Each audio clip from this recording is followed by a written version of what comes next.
Good morning. I am getting ready. We should be leaving in about 15 minutes. The bike has been ready, the gear is ready, and I am going to be wearing my Alpine Star jacket today. So we will be leaving today, like I was mentioning in my last video. Today we'll do about 43 miles. Some of that, about 14 miles, is going to be through the interstate. I'm not going to take the interstate while going from here. On the way back, I'll take the interstate. Today is the first service of the Classic 650, my ride, and along with the service, which is a very fundamental basic service, we will also do 2 installs of accessories. First is going to be the crash guard, the silver colored or the aluminium finish, chrome finish crash guard, and then second will be the sump guard, which is at the bottom. So those are the 2 accessories I'm getting. I'll take you along. We'll do a montage right after this. Let's go.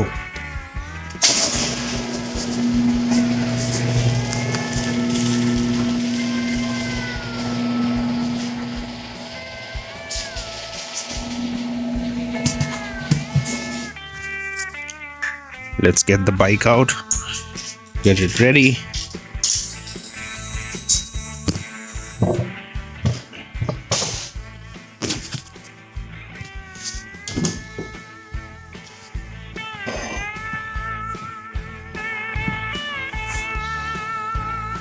Looks like my camera lost me. So yeah, the weather is nice and it's been a little cold, but I'm dressed for it.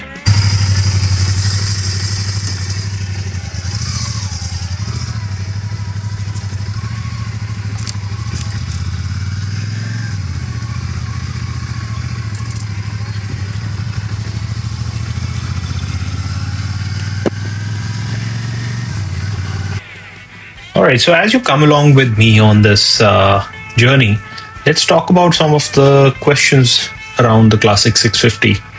So first thing I'm going to talk about is how is the riding posture?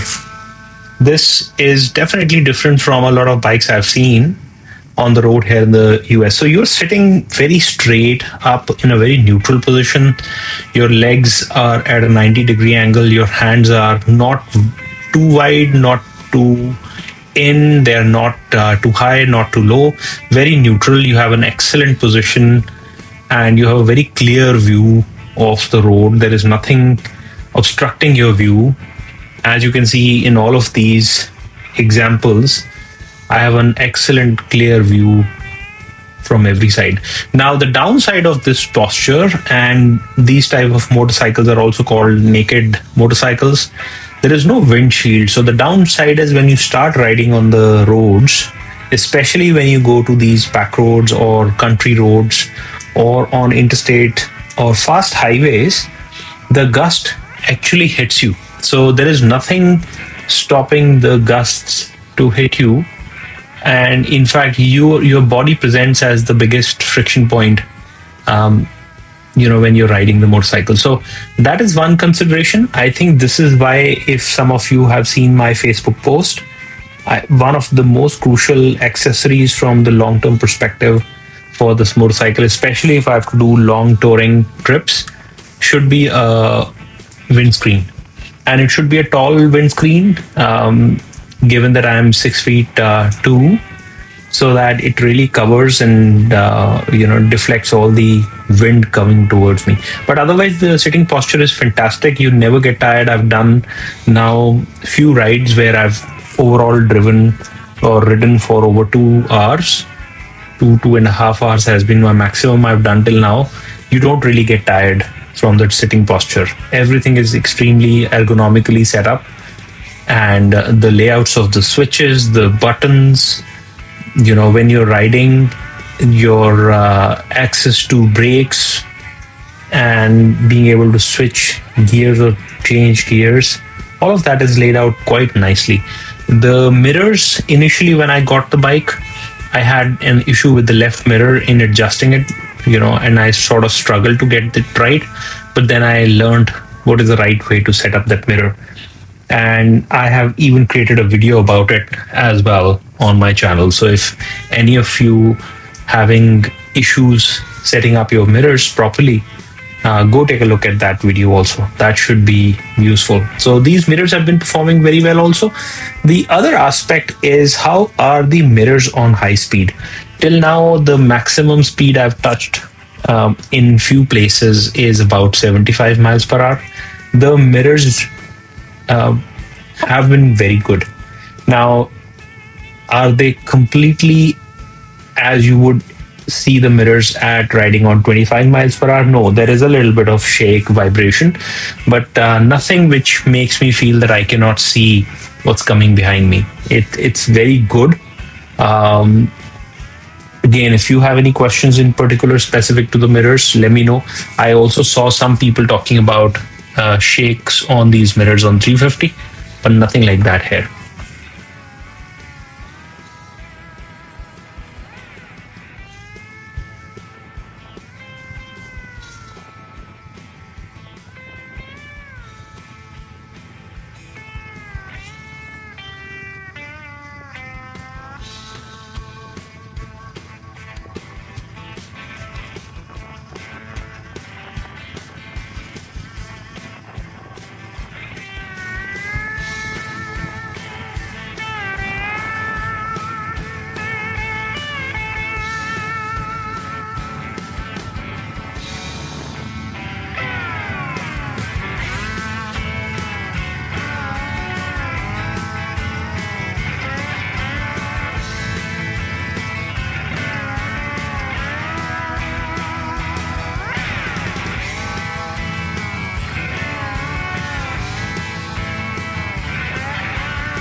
So they have the classic 650 available in the new colors too. Nice.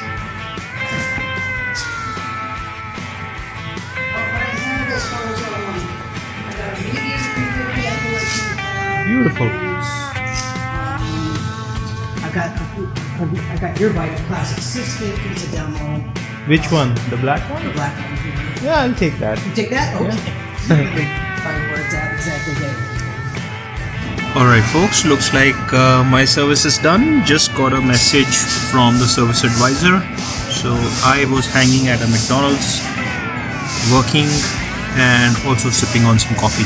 So time to go. So during the time of service, I got a loaner bike. And the loaner is actually another classic 650. But this is in that standard black color.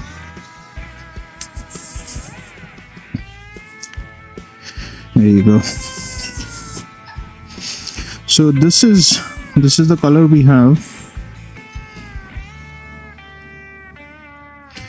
Looks nice, but I have to be honest.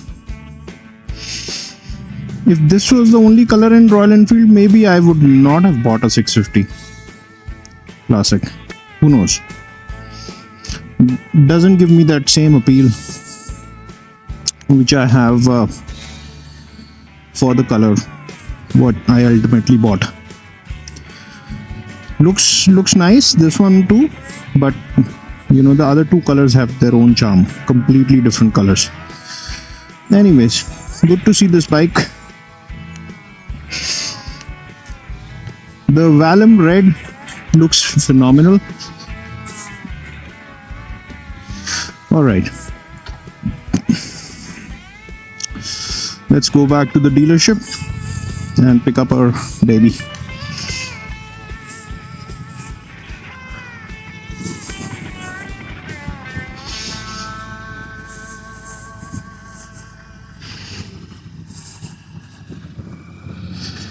Right now, this location is a truck stop actually. This is about 3.5 miles from the dealership was a good McDonald's. I had a good 2 hours of break here. Got some work done. Had some good coffee. The nicer part is weather is a lot better now. The sun has come out a little. It's still not very warm or anything, but definitely better than what I started with. The start of the day when I left home, it was 47 degrees. No fun. But one good thing also is, such a weather helps you test your gear and figure out your strategies. So I think this jacket is proving to be worth every penny. All the analysis paralysis I had while buying a jacket, I think it has come to fruition for sure. This is proving to be an excellent jacket.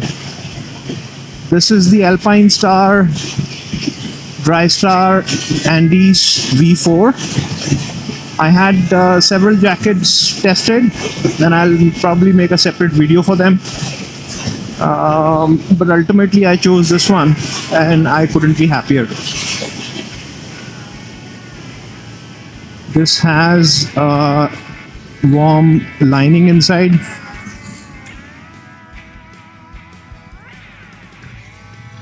And the outer shell is pretty solid.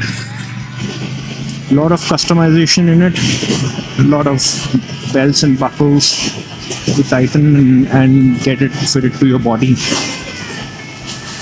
So far so good, very happy with it. Today I'm wearing my regular winter gloves. These are thick gloves, generally I use for shoveling snow. These are not motorcycle gloves, but these are rated to up to 0 degrees. So I brought these along instead of my Alpine Star gloves. Those gloves are super nice, but I specially bought them for sort of summer, spring weather, not something which I can use on 45 degree, 47 degree temperature.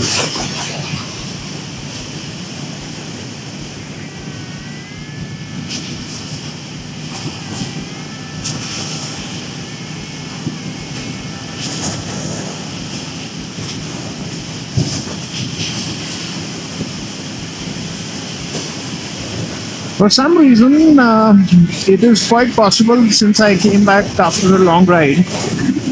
But riding this one, this Classic 650, this felt as if it has more opened up. It is revving pretty quickly, gets up to speed pretty quickly. Right now we're doing about 60 miles an hour.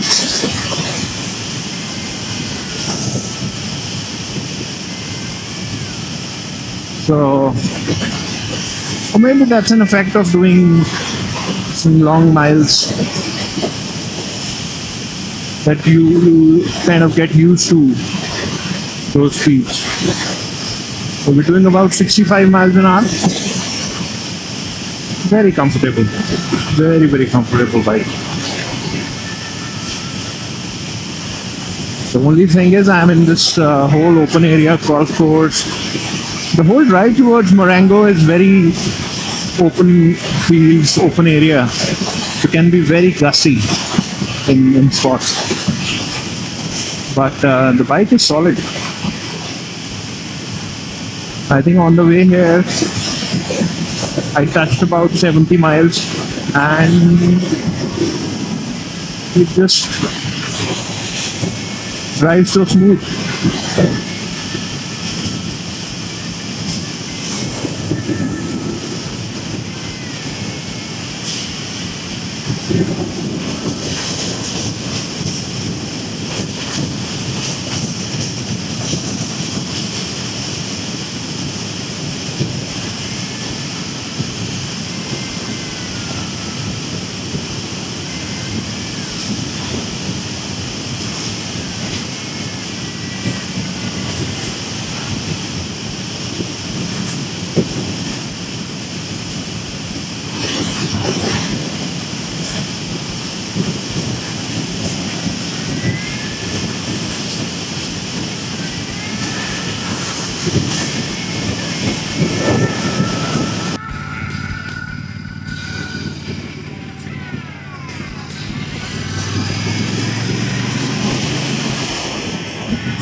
And here we go.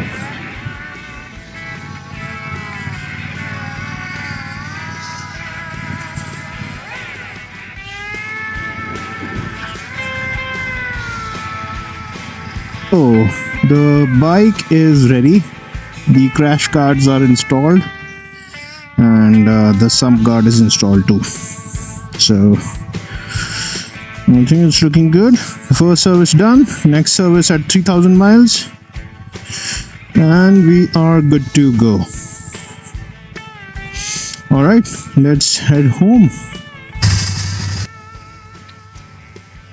Okay, as we head home, now let's talk about some of the missing questions or remaining questions which I wanted to cover in this video. So we talked about the posture, we talked about how comfortable is it, how strong is the braking. Here is another question I received from somebody, and I saw on few Reddits where people complained that the brakes are inadequate. Again, from my personal experience of having completed about 550 miles now, I have felt the brakes are fairly adequate. Here is my other explanation on these type of questions. A lot of this also depends on the skill of the rider as well, right? If you are going 60 miles an hour, reaching a cross section, and then you rely purely on brakes to slow you down, I don't think any brakes are meant to do that also. But if you are a reasonable rider who, anticipates what's happening on the road, who is very watchful, who manages the speed on the road properly, I don't think I've faced any issue where even if I have to do some emergency braking, I've felt that the bike is too heavy for its brakes or brakes are ineffective. So that's on the brakes. I think they're fairly adequate. I've done about 75 miles as my highest speed till now. Ridden for about 550 miles. The braking is excellent from my perspective. Third question let's talk about is how's the power delivery? I think power delivery wise, I'm extremely happy. The low end torque, even if you're driving on the city streets, the torque is excellent. And same way, if you are on the highways or these stretches where you need to go fast, the bike actually does very well. You can pull off the lights also quite fast. Now, this is no way supposed to be one of those faster bikes or fastest bikes. We're not competing with the Hondas and Hayabusas and all of that, right? So, but in its own category, in its own class, and for the purpose this bike is put together, this does very well. At no point you feel that it is lacking power. Now, yes, if you start going above 75 miles per hour, and again, I will test this whenever I do an interstate run, there may be lesser room to run up. So the speeding up might be a little slower at that point in time. But so far, so good. I've never felt that the bike lacks punch. It has adequate power. And let's talk about the next question. This is another thing I will make a separate video about. But how is the seat on the motorcycle, on the stock motorcycle? My experience so far, that this seat is actually a 30 to 45 minute ride seat. It is just about okay. Now, the reason I'm not shifted or ordered the touring seat or that signature seat is because I first want to experience or see that in person somewhere before I get it. Because I just don't want to upgrade and then compare and then feel like it's marginally better. But at this point in time, I can definitely tell you that the seat is okayish. It is not bad. It is not as bad as the seats I've seen on the Interceptors, which are very thin. I feel.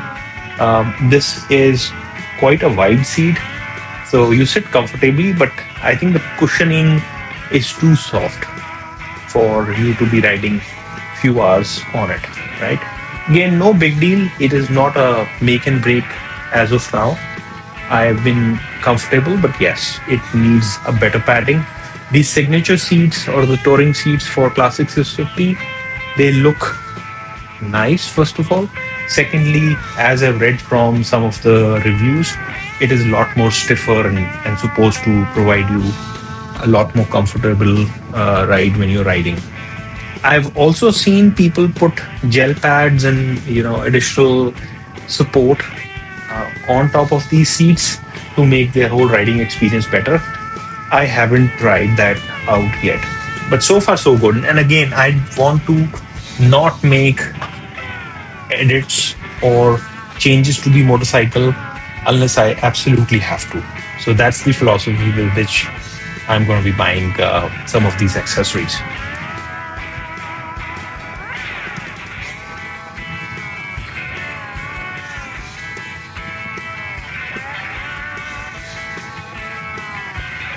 All right, let's talk about a couple of other things as we're going over the questions. What are the things I miss the most on this motorcycle? So one of the things I was looking at, immediately to be put on the motorcycle was the crash guards. Those have been installed in the service, so check on that. The other thing which I still haven't seen any good accessories available or a stock accessory from Royal Enfield is the backrest. I typically ride with my wife, or at times my daughter comes along with me for a ride. So I would absolutely like to get the backrest installed for this as soon as possible. The ones I've seen are from third-party providers. None of them which I have any awareness about. So it's just hit and miss. And getting those accessories here, ordering through eBay or from getting it from India, something which I have not contemplated yet. But I'm going to wait for some time and see Royal Enfield comes out with a backrest. I believe Bullet 650 is going to come out very, very soon. And once that happens, I believe they would come with a backrest. But that's my other thing. If you have any questions, let me know in the comments. But thank you for watching.